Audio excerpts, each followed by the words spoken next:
Hey there YouTube! Welcome to another JRPG review video, and this time I am going to be looking at the game Fairy Fencer F Avident Dark Force.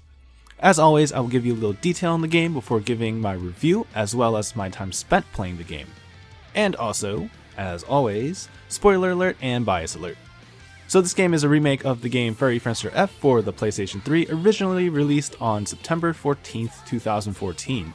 It features improved graphics, UI visuals, larger active battle casts, and 2 additional story paths and extra scenes. The remake is developed and produced in-house by Compile Hearts and was released July 26, 2016. I haven't played the original game, so this review will be based solely off my impressions of this game as a whole and will not be affected by how the previous game performed or on its changes. This is actually the first game I've waited to get the Platinum Trophy for before giving the review because I just couldn't stop playing it. It took me about 50 hours to completely platinum the game, but it's definitely possible to platinum it faster. So that's all I have to say, let's talk about this game. The thing that really got me hooked was the story and its amazing cast. The story is, you guessed it, gotta save the world. The fate of the world is determined by the revival of a god. Reviving the vile god means the destruction of the world, while reviving the goddess means saving it. I've gotten used to everybody using this premise as their story, so I focus more on how the characters make that journey and how they develop as they overcome obstacles and come to the journey's eventual end. There's a good amount of humor in this game. I've actually had a huge smile on my face for some of the events because I just thought they were so amusing. This game can also set the mood to be serious or sad when it needs to be. I've played through all 3 story paths and I loved all 3 stories as well as the characters in the game. Events and interactions between characters are not animated with 3D models, instead they are shown as anime characters talking to each other with some lip sync and a still background. There are, however, different facial expressions and appropriate music to help set the mood. If you have played Hyper Dimension Neptuna, it's very similar if not exactly the same as that. Personally, I prefer to see actual character models interact with each other, but Idea Factory made it work. I was always interested in what the characters had to say and how a particular scene would play out. Their reactions and facial expressions are great and hilarious, and when paired with some of the awesome music Fairy Fencer has to offer, there is never a dull moment. Each character has their own unique personality and characteristics, and they can even totally change depending on the story path you take. I really like this since you can see how different actions can affect how a character behaves. The diverse cast of antagonists and protagonists worked very well together and created a very interesting story. In addition, the designs of the characters are done very well. My favorite is the mysterious Pippin and Soji. Pippin's gender and species is ambiguous, which makes it really amusing when the topic of identity comes up.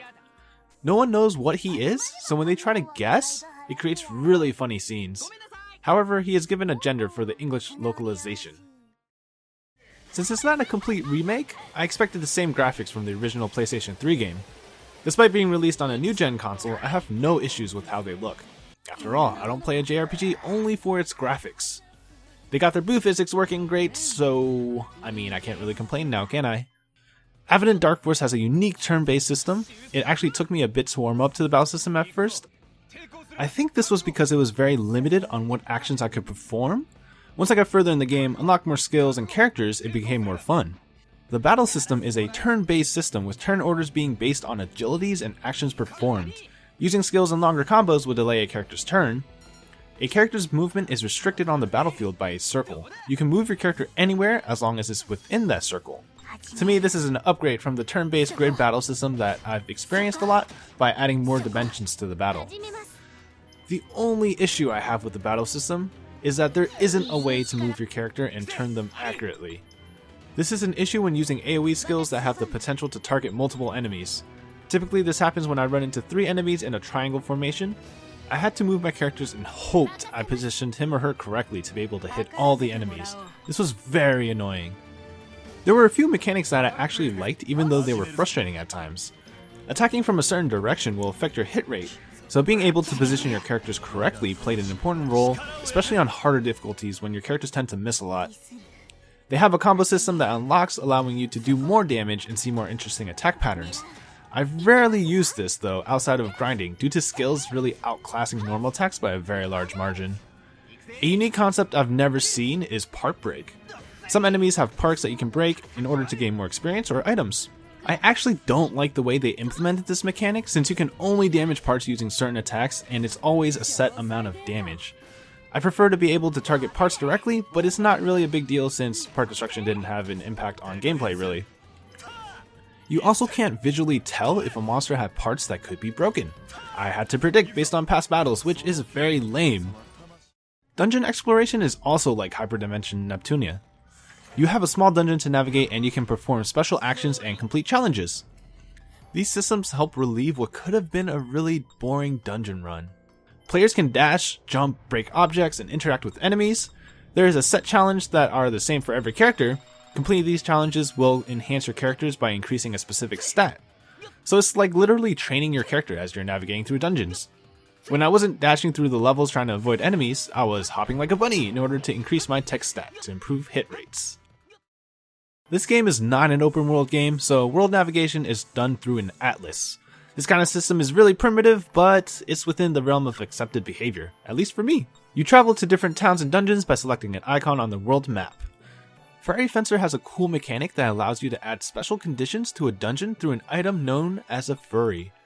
This allows you to increase experience, gold, drop rate, add extra damage, and much more.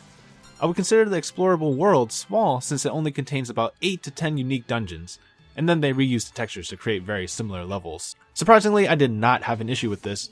There was enough of a rotation, and navigating to the end of a dungeon was fairly quick.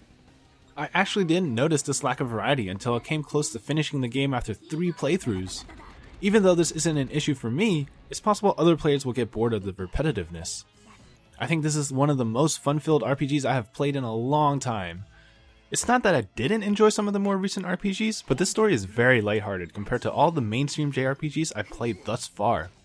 There was a lot of comic relief and it just seemed like the game was trying to make you laugh and have a good time. I could see myself picking up this game to replay again in the future. The gameplay did not feel like a grind except for the 10,000 enemy trophy.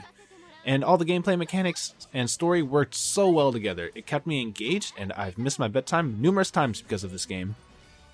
Fairy Fencer takes on a different approach to saving the world, and I really like how the game developed their characters and their story. I would definitely recommend this game to people who have not played the original Fairy Fencer. I think it's a good alternative for those who are looking for something less mainstream like Final Fantasy. If I had Fairy Fencer F for the PlayStation 3, I would think of this as a huge DLC to buy.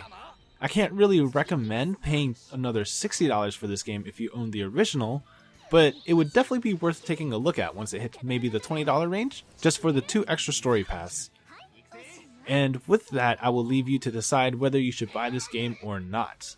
As always, this is only my opinion. Your experiences with this game can differ than mine, and it probably will. If you have played this game, let me know what you think. I'm curious if I'm one of the few people who feel this way about the game. As always, thank you guys for watching, and be sure to subscribe to keep up with all the content.